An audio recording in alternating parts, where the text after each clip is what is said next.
സമയം ഇപ്പോൾ അർദ്ധരാത്രി 2 മണി. ഈ ശബ്ദം നിങ്ങൾ എപ്പോഴാണ് കേൾക്കണതെന്ന് എനിക്കറിയത്തില്ല. ഒരു പക്ഷേ തിരക്കുള്ള ബസ്സിലായിരിക്കാം, അല്ലെങ്കിൽ ഉറക്കം വരാതെ സീലിംഗ് ഫാനിൽ നോക്കി കിടക്കുമ്പോഴായിരിക്കാം. നമുക്കൊന്ന് പിന്നിലേക്ക് പോവാം, നിന്റെ ജനനത്തിലേക്ക്.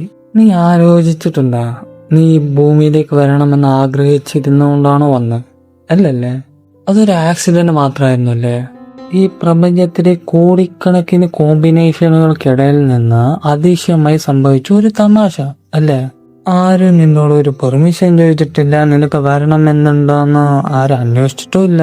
ഒരു ദിവസം നീ കണ്ണു തുറക്കുന്നു, ചുറ്റും ഒച്ചപ്പെടലുകൾ, വെളിച്ചം, നിറങ്ങൾ.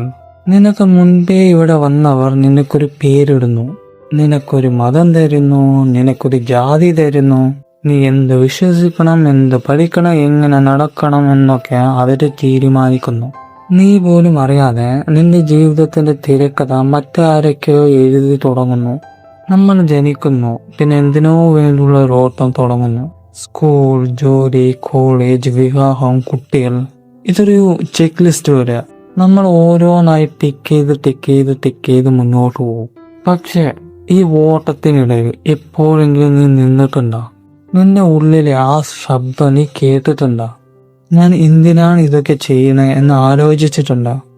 ഈ ലോകം എന്ന് പറയുന്നത് ഒരു വലിയ സ്റ്റേജാണ്. നമ്മളൊക്കെ അവിടെ കയറി വരുന്നു, നമ്മുടെ ഭാഗം അഭിനയിക്കുന്നു, പിന്നെ സ്റ്റേജിന് പിന്നിലെ ഇരുട്ടിലേക്ക് മറയുന്നു. പക്ഷെ ഈ അഭിനയത്തിനിടയിൽ നമ്മൾ മറന്നു പോകുന്നൊരു കാര്യമുണ്ട്. ഈ കളിയിലെ നിയമങ്ങളൊന്നും നമ്മൾ ഉണ്ടാക്കിയതല്ല. Okay, relax. Welcome to midnight series. ഈ പ്രപഞ്ചത്തിന് മുന്നിൽ നമ്മൾ ആരാണ്? ഈ ഭൂമി തന്നെ പ്രപഞ്ചത്തിലെ ഒരു ചെറിയ മണൽത്തരിയേക്കാൾ ചെറുതാ. അങ്ങനെ പ്രപഞ്ചം കാണാം ഭൂമിന്. അതിലൊരു ചെറിയ രാജ്യത്ത്, ഒരു ചെറിയ വീട്ടിലിരിക്കുന്ന നീ, നിന്റെ സങ്കടങ്ങളും നിന്റെ വിജയങ്ങളും ഈ പ്രപഞ്ചത്തിലൊരു വിഷയമേ അല്ല. നീ ഒരു വലിയ ബിസിനസ് സാമ്രാജ്യം കെട്ടിപ്പണിതോന്ന് വിചാരിക്കുക, അല്ലെങ്കിൽ നീ വലിയൊരു പരാജയമാണെന്ന് കരുതുക. പക്ഷേ പ്രപഞ്ചത്തിന് ഇതൊന്നും അറിയില്ലടോ. ഈ പ്രപഞ്ചം നിന്നെ മൈൻഡും ചെയ്യത്തില്ല. പ്രപഞ്ചം എന്ന് പറഞ്ഞാൽ നിശബ്ദമാണ്. ആ നിശബ്ദം ഭയങ്കര ഭയപ്പെടുത്തുന്ന ഒന്നോ. ഈ നിശബ്ദത്തെ നേരിടാൻ വയ്യാത്തോണ്ടാണ് നമ്മൾ അർത്ഥങ്ങൾ, മീനിങ്സ് കണ്ടുപിടിക്കുന്നത്. ലൈക്ക് എന്റെ ജീവിതത്തിന് ഒരു ലക്ഷ്യമുണ്ട്, ദൈവം എന്നൊരു വലിയ കാര്യത്തിന് നിശ്ചയിച്ചതാണ്. എങ്ങനെയൊക്കെ നമ്മൾ ചിന്തിക്കുമ്പോൾ നമുക്കൊരു സമാധാനം കിട്ടും. ശൂന്യതയിലേക്ക് നോക്കുമ്പോൾ ഉണ്ടാവുന്ന പേടി മാറി കിട്ടും. നമ്മൾ പണത്തിന് പുറകെ ഓടും. പണം കിട്ടിയാൽ നമ്മൾ സുരക്ഷിതമായി എന്ന് വിചാരിക്കും. പക്ഷെ എത്ര പണം കിട്ടിയാലും ഉള്ളിലെ ആ ശൂന്യത മാറണമെന്താ? നമ്മൾ പ്രശസ്തിക്ക് പിന്നാലെ പോയിക്കൊണ്ടിരിക്കും.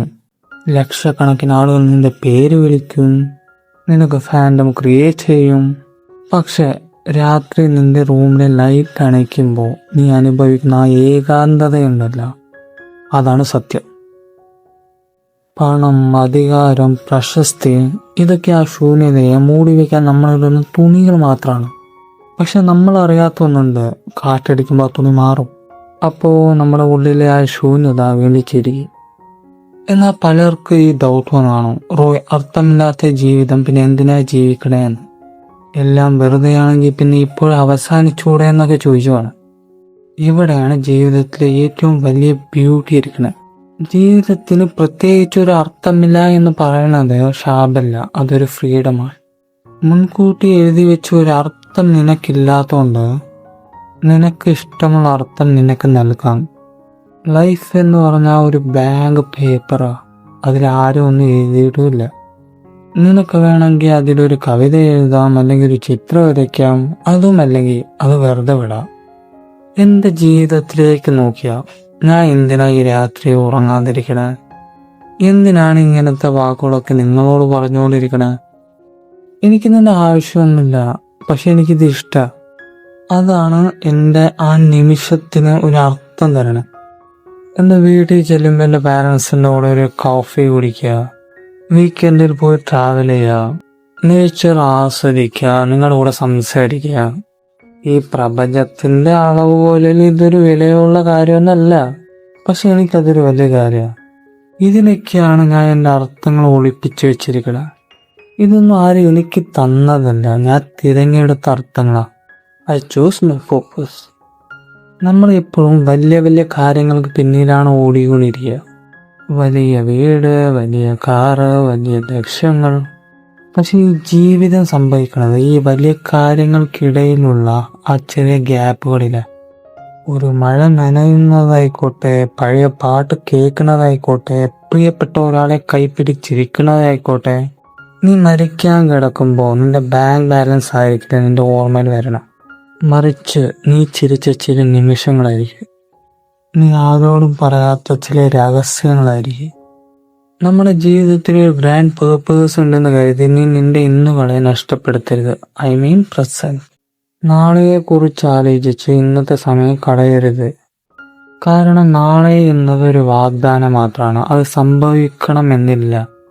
ഈ പ്രപഞ്ചം നിന്നെ ശ്രദ്ധിക്കുന്നില്ല എന്നതാണ് നിനക്ക് നൽകുന്ന ഏറ്റവും വലിയൊരു റിലാക്സേഷൻ. നീ തോറ്റാലും ആരും ഓർക്കില്ല, ജയിച്ചാലും ആരും ഓർക്കില്ല. അതുകൊണ്ട് മറ്റുള്ളവരെ ബോധിപ്പിക്കാൻ വേണ്ടി മാത്രം ജീവിക്കുന്നത് നിർത്തിക്കുകയോ? അത് വേണ്ട. നമുക്ക് നിനക്ക് വേണ്ടി, നിനക്കുള്ള കാര്യങ്ങൾക്ക് വേണ്ടി നിന്റെ ചെറിയ ചെറിയ കാര്യങ്ങൾ കണ്ടെത്താം. കുറെ നേരം സംസാരിച്ചു. ഇനി നീ നിന്റെ ജീവിതത്തിലേക്കൊന്ന് നോക്ക്. നിന്നെ വേദനിപ്പിക്കുന്ന കാര്യങ്ങൾ, നിന്നെ സന്തോഷിപ്പിക്കുന്ന കാര്യങ്ങൾ എല്ലാം വെറും താൽക്കാലിക മാത്രം. ഈ ശൂന്യതയെ പേടിക്കരുത്. അതൊരു ശൂന്യതയല്ല, അതൊരു സാധ്യതയാ. ലോകം നിന്നോട് ചോദിച്ചുകൊണ്ടിരിക്കും എന്താണ് ജീവിതത്തിന്റെ അർത്ഥം. അപ്പോൾ പുഞ്ചിരിച്ചോട് പറയുക, അർത്ഥം കണ്ടെത്താനല്ല, അർത്ഥം ഉണ്ടാക്കാനാണ് ഞാൻ ഇവിടെ വന്നതെന്ന്. നീ തിരഞ്ഞെടുക്കുന്ന ചെറിയ കാര്യങ്ങൾ, അതൊരു പക്ഷെ ഒരു പൂച്ചയെ വളർത്തുന്നതാവാം, അല്ലെങ്കിൽ ഒരാളെ സഹായിക്കുന്നതാവാം, അതും അല്ലെങ്കിൽ വെറുതെ കടം നോക്കിയിരിക്കുന്നതാവാം. അത് എന്ത് തന്നെ ആയാലും അത് നിന്റേതാണ്. അത് നിന്റേത് മാത്രമാണ്. വലിയ കഥകളൊന്നും വേണ്ട, വലിയ ഹീറോയിസമും വേണ്ട. ഈ നിമിഷം നീ ശ്വസിക്കുന്നുണ്ടോ എങ്കിൽ അത് തന്നെ ഒരു വലിയൊരു കാര്യം. ആ ശ്വാസത്തിനു വേണ്ടി ജീവിക്കുക. I am Roy, this are my stupid thoughts. അല്ലെങ്കിൽ ഒരു പക്ഷേ നിന്റെയും. Good night. Here one second. Love U.